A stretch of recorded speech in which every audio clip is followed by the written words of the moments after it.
हमारे लिए प्राउड की बात है कि एक ऐसी महिला जो कैसी परिस्थितियों में जन्मी, संथाल जाति में जिनका जन्म हुआ, आजादी के बाद पहली महिला है ये जो जन्म लेने के बाद भारत की राष्ट्रपति बनी है। तो ये प्राउड की बात है। इनकी लाइफ को बताने का टारगेट क्या है? इनकी लाइफ को बताने का टारगेट ये है कि हर बच्चा जो मुझे सुन रहा है, जितने लोग मुझे सुन रहे हैं, जिनको लगता है कि उनकी लाइफ में बहुत सारी परेशानियां हैं, बहुत सारी दिक्कतें हैं,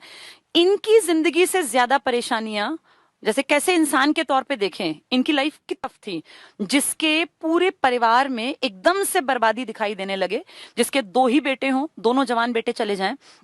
इकलौती इनकी एक बेटी बची है, इतिश्री मुर्मू। इनके पति जो कि बैंक में 1980s में जब इनकी शादी हुई तो बैंक में काम करते थे, इनकी बेटी भी बैंक में काम करती है। तो देखिए कितने साधारण, इनफैक्ट साधारण वर्ड भी बहुत बड़ा है, कितने अभावों से ग्रसित इलाके में जन्मी ये बच्ची, जिसने कभी सोचा भी नहीं था कि मैं कहां से कहां तक का सफर तय करूंगी, कैसे पढ़ लिखों से, कैसे हालातों से लड़ते हुए और कैसे कैसे अधिकारियों के सामने जाके अपनी बात को रखा, कितने जज्बे के साथ इन्होंने ये प्रूव किया कि इनमें बहुत ज्यादा कैलिबर है, आगे बढ़ सकती हैं। ग्रेजुएशन की, फिर अपने घर को संभालने के लिए कैसे नौकरी, 21 साल की छोटी सी उम्र में क्लर्क की नौकरी इन्होंने ज्वाइन की, वहां से फिर नौकरी करके कुछ साल फिर उसको छोड़ा घर के प्रेशर के चलते, फिर एक टीचर के रूप में काम किया कितने लंबे समय तक, और उसके बाद फिर कहां नगर पंचायत के पार्षद के चुनाव, कहां फिर एमएलए की सीट, फिर एमपी के इलेक्शन में हारना, फिर आगे आगे जाके घर परिवार में कितने बड़े बड़े नुकसान इन्होंने देखे, और उसके बाद राज्यपाल, और राज्यपाल से राष्ट्रपति। इससे बड़ी तो पोस्ट ही नहीं है ना भारत में, संवैधानिक सबसे बड़े पद पर यह महिला बैठी,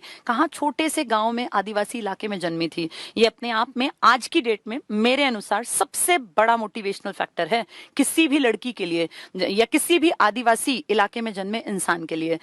इन्होंने प्रूव किया कि जेंडर मैटर नहीं करता, मेल फीमेल जिसके अंदर काबिलियत है वो आगे बढ़ेगा। इन्होंने प्रूव किया कि